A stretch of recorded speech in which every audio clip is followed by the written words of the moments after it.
بسم الله الرحمن الرحیم. په څلورم فصل کې مو هستوي کیمیا او په هغې کې مهم موضوعات ولوستل. اوس پنځم فصل کې کیمیاوي اړیکې، د کیمیاوي اړیکو ډولونه، کمپلیکس مرکبات، د چارج له نظره د کمپلیکس ډولونه، د کمپلیکس مرکباتو په هکله نظریات، عضوي کمپلیکس ایونونه، د کمپلیکس نومېښودنه. لومړی کیمیاوي اړیکې یا کیمیکل بانډز ته راځو. تعریف یې داسې کوو چې د جذب هغه قوه چې اتومونه سره یو ځای ټینګ نښلوي، یا د جذب هغه قوه چې اتومونه په یو مالیکول کې محکم ساتي د کیمیاوي اړیکې په نوم یادېږي. دوه اتومونه که چیرته خپل الکترونونه په خپل منځ کې شریک کړي، یا یو اتوم بل اتوم ته الکترونونه ورکړي، یا دا چې د هغې ولانسي الکترونونه د دواړو اتومونو د هستو چاپیره یو مالیکولي اوربیټال جوړ کړي، په ډیر زور هم یو د بل څخه نه جدا کیږي. دغه ارتباط ته کیمیاوي رابطه یا کیمیاوي اړیکه وایي. اوس که چیرته هغه مالیکول چې اړیکې سستې وي، دا به غیر ثابت وي، په اسانۍ د نورو موثر تعامل کوي، او که اړیکې ټینګې وي یعنې کلکې وي، نو ثابت نورو موثر زر تعامل نه کوي. یعنی که چیرته مرکب کې یا مالیکول کې اړیکې سستې وي، نو دا به غیر ثابت وي، زر به تعامل کوي، او که چیرته په مرکب کې دغه کیمیکل بانډ کلکې وي، نو دا به ثابت وي، نورو موثر زر تعامل نه کوي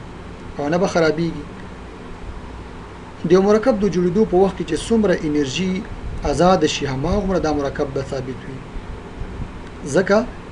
چې تخریب لپاره بیا هماغومره انرژي پکار ده. او که مرکب جوړېدو وخت کې څومره زیاته انرژي جذب شي، نو په دې وخت کې به دغه مرکب غیر ثابت وي او ژر به تجزیه کېږي. د کیمیاوي اړیکو ډولونه یا ټایپس آف کیمیکل بانډز. په مختلفو کتابونو کې کیمیاوي اړیکې طبقه بندي شوي، خو زموږ د کریکولم مطابق کیمیاوي اړیکې درې ډوله دي، یا زموږ په کریکولم کې د درې واړو یادولی شي چې درې قسمه کیمیکل بانډز باید وپېژندل شي، چې عبارت دی له ایوني اړیکه، کوولنسي اړیکه، ډونر اکسپټر اړیکه، یا آیونیک بانډ، کووالنت بانډ او ډونر اکسپټر بانډ. د عناصرو د برقي منفیت یا الکترو نیګیټیویټي توپیر د هغوی د اتومونو ترمنځ د کیمیاوي اړیکې نوعیت تعینوي. یعنی کله چې د دوو عناصرو په منځ کې د الکترو نیګیټیویټي تفاوت یا توپیر موږ او تاسې مطالعه کوو، نو په دې کې موږ د دوو اتومونو ترمنځ د کیمیاوي اړیکې هغه قسم یا ډول معلومو چې دا څه ډول اړیکه ده. که د دوو عناصرو ترمنځ د الکترو نیګیټیویټي تفاوت یا توپیر 1.0 یا تر دې زیات وي، که د الکترو نیګیټیویټي تفاوت 1.0 یا تر دې زیات وي، د هغه اتومونو ترمنځ اړیکه ایوني ده یا آیونیک بانډ ده، او که توپیر 1.0 څخه کم وي، د هغو اتومونو ترمنځ اړیکه کوولنسي دي یا کووالنت بانډ ده. راځو اوس په د هر یو برخه کې تعریف د مثالو سره واضح کوو. لومړی ایوني یا برقي اړیکه یا آیونیک اور الکترو والنت بانډ. دا هغه اړیکه ده چې د الکترونو راکړه ورکړه پکې صورت ونیسي، یا هغه اړیکه ده چې یو اتوم د خپل باندني یا خیرني مدار یا سویې څخه الکترونونه ورکړي او بالمقابل اتومي واخلي. لکه سوډیم دی، کلورین سره تعامل ترسره کوي، سوډیم کلوراید جوړوي. د سوډیم اتومي نمبر 11 دی، نو په آخري مدار کې یو الکترون لري. 2 2 3 4 5 10 او 11 3s یو سویه کې یا مدار کې یو الکترون لري. په کیمیاوي تعامل کې د کلورین اخري مدار ته یو الکترون د لاس ورکوي د کلورین اتومي نمبر 12 دی 2 سلو شپږ لس 2 سلو شپږ لس او 2 12 او 15 یعنی دا یو ته ضرورت لري نو دغه د 3 اس یو سوي څخه یو الکترون راځي د 3 پی 15 سوي ته داخليږي او په نتیجه کې د دوی دوانو ترمنځ یو باند تشکیلېږي په دې شکل باندې لکه څنګه چې موږ پاس ان ای سی ای لیکل ترمنځ یو کیمیاوي اړیکه لیکلې دا رنګه اوس د دې څخه چې کله الکترون زی د 3 پی 15 سوي ته بشپک نو د دوه په منځ کې یو باند تشکیل شي دغه باند یا دغه رابطه ته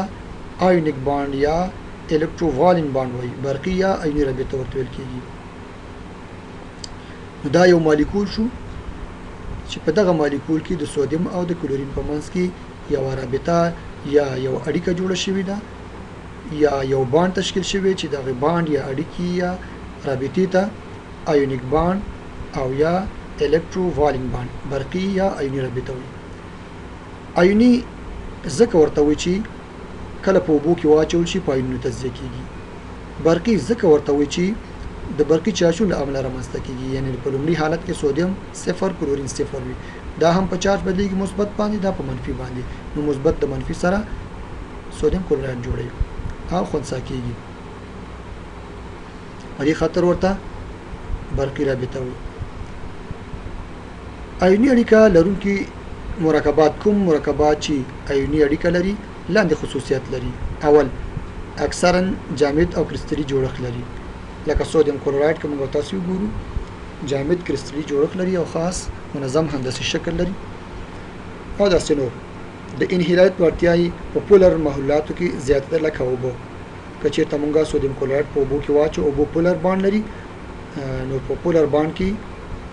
د انهیلایت ورتیا زیاته ده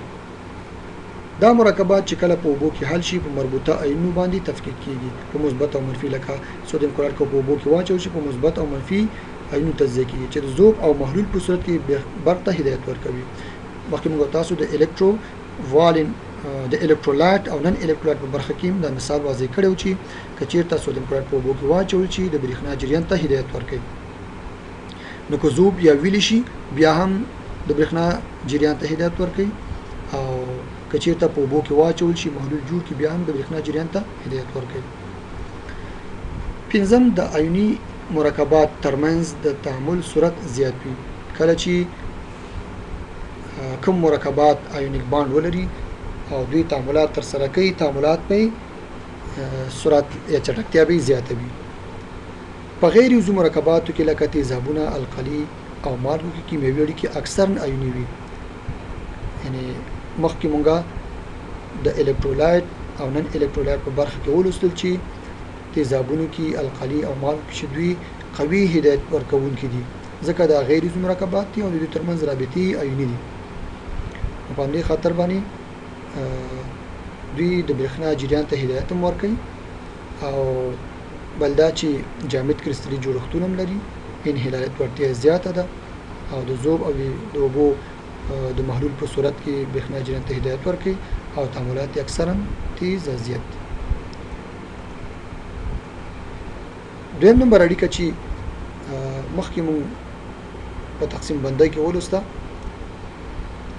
کووالنسي اړیکه ده یا کووالین باند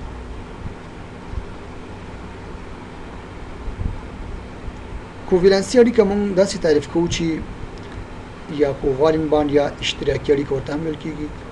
هغه اړیکې ته وایي چې د اتومونو له خوا نه پکې الکترونونه شریکېږي چې په یو کیمیاوي تعامل کې د دواړو اتومونو له خوا الکترونونه شریک شي دغه اړیکې ته کووالنسي اړیکه یا کووالین باند وایي همجنس اتومونو او همدارنګه د غیر همجنس اتومونو ترمنځ کووالنسي اړیکه جوړېدلی شي د کومو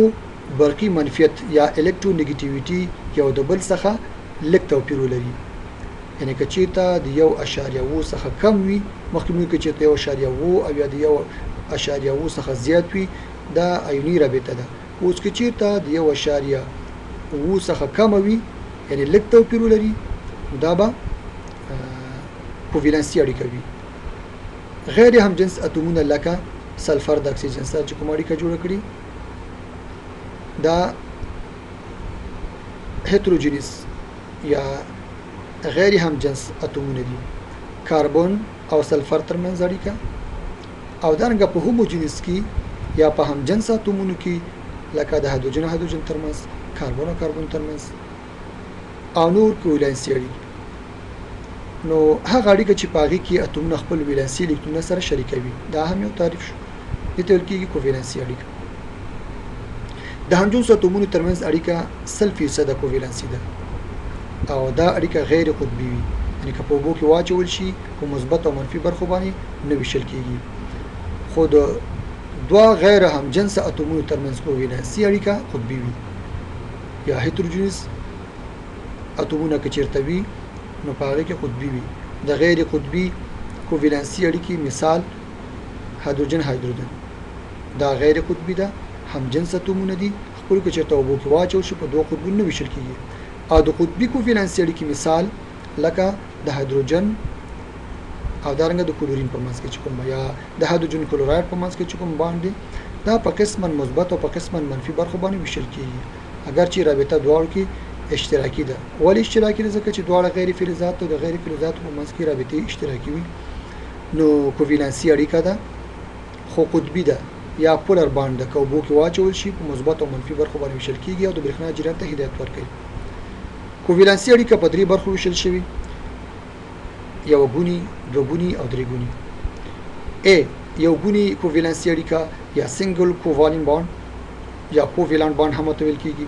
هغه اړیکه چې یو جوړه الکترونونه پکې شریک شوي وي لکه کلورین ترمنځ دا کوولنسي اړیکه ده په کوولنسي کې یو غونی اشتراکي اړیکه ده او دارنګه پوزو مرکباتو کې د الکان په کورنۍ کې هم د کاربن او کاربن په منځ کې رابطې ټولي یو غونی دي لکه میتان ایتان پروپان بیوتان ټول کې یو غونی اشتراکي میتان یو کاربن لري د هایدروجنو سره یو غونی اشتراکي اړیکه جوړي همدارنګه ایتان د کاربن ایتان پروپان بیوتان ټول کورنۍ څومره مرکبات چې د کاربن په منځ کې رابطې او د هایدروجن سره هم یو غونی اشتراکي اړیکې دي یعنی په دې ځکه کلورین یو الکترون د بل کلورین سره شریک کړي دی او په نتیجه کې سنگل بانډ جوړ شوی سنگل کووالنت بانډ جوړ شوی دی بی دوګونی کوولنسي اړیکه یا ډبل کووالنت بانډ هغه اړیکه چې دوه جوړه الکترونونه پکې شریک شوي لکه اکسیجن کې دوه الکترونه د اکسیجن شریک کړي دوی د شریک کړي د دوه په منځ کې ډبل کووالنت بانډ شریک شوی دوګونی اړیکه په الکین سلسله کې د کاربن او کاربن منځ کې هم جوړ شوی او شته پکې یو ډبل بانډ پکې حتما باید موجود وي د الکین په کورنۍ کې یا د ایتلین په کورنۍ کې چې دا هم تاسو په مکتب کتابونو کې لوستي هلته مثالونه وګوري د عضوي مرکباتو په برخه کې اگر چې زموږ وروسته درسونه بیا روان دي یعنی شپږم فصل کې زموږ عضوي کیمیا له خیره شروع کیږي په کې بیا هم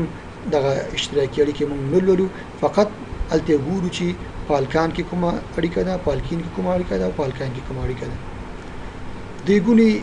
کوولنسي اړیکه یا ټریپل کووالنت بانډ هغه اړیکه ده چې درې جوړه الکترونونه پکې شریک شوي لکه نایتروجن N2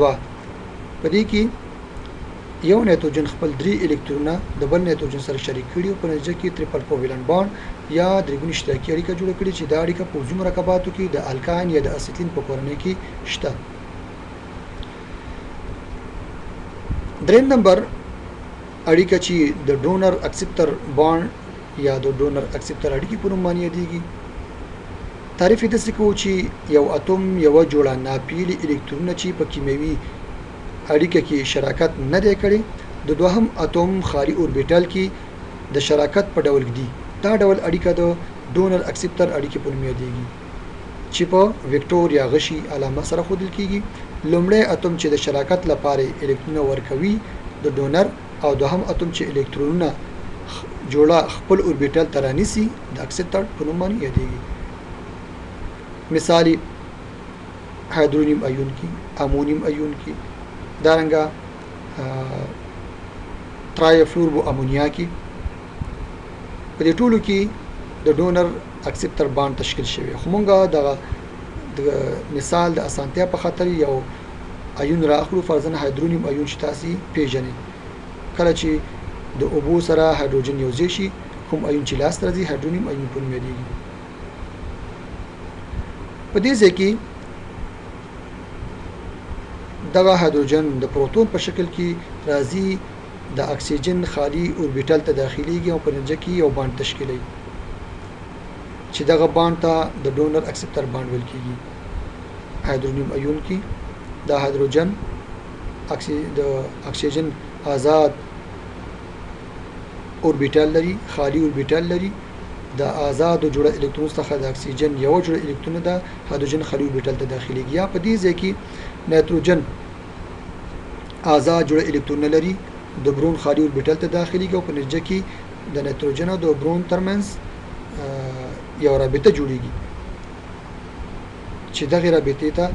ډونر اکسپټر باند ویل کېږي. په دې ځای کې نایتروجن ډونر او برون چې کوم دی یا بوران چې کوم دی اکسپټر په حیث باندې رول لري. یو اړخیزه اشتراکي اړیکه یا کوارډینیټ کوویلنت باند چې د سیمی پولر باند په نوم باندې هم یادېږي. په عضوي او غیر عضوي کمپلیکس ایونونو کې هم منځته راځي، هم په عضوي کمپلیکس هم په غیر عضوي. مثلا دا یو غیر عضوي کمپلیکس دی، سلور دی، او دارنګه د کمپلیکس ایون په شکل کې د لیګندونو امونیا دوه برخې د دې سره یوځای شوي مثبت یو چارج لري. دا یو کمپلیکس ایون دی. کله چې د کلورین سره یوځای کېږي په نتیجه کې یو مرکب تشکیلیږي. خو په دې ځای کې د امونیا لخوا آزاد جوړه الکترونونه د سلور یا د نقرې خالی اوربیټل ته داخليږي، نو یو باند تشکیلیږي چې دغه باند ته کوارډینیټ کوویلنت باند ویل کېږي. دارنګه د نایتروجن آزاد جوړه الکترون څخه یو جوړه الکترون د سلور یا د نقرې خالی اوربیټل ته داخلي او په نتیجه کې یو رابطه جوړیږي چې نایتروجن پکې ډونر او سلور پکې اکسپټر دی. یو بل اړیکه ده چې د هایدروجني اړیکې په نوم یادېږي یا هایدروجنیک باند ورته ویل کېږي. وایي طبیعت تر اوسه معلوم نه دی، خو ځینې پوهان نظر لري چې د ډونر اکسپټر اړیکو له ډلې څخه ده. دا به انشاءالله موږ تاسو د عضوي کیمیا په برخه کې او په عضوي کیمیا کې بیا د الکولو په برخه کې مکمل تشریح کوم درته، او هلته بیا تعریف یو څه ناسه کو او مثالونو کې واضح کېږي انشاءالله بیا پې پوهېږي. خو کتابونه داسې لیکلي چې وایي دې طبیعت تر اوسه معلوم نه دی، مګر په الکولو کې بیا تعریف کوو. خو کله چې په الکولو کې تعریف شه نو په دې نورو مرکباتو کې هم همدغسې صدق کوي او د صدق وړ دي. دا د کیمیکل باندز یا د کیمیاوي اړیکو برخه. راتلونکي درسونه به انشاءالله په هغې کې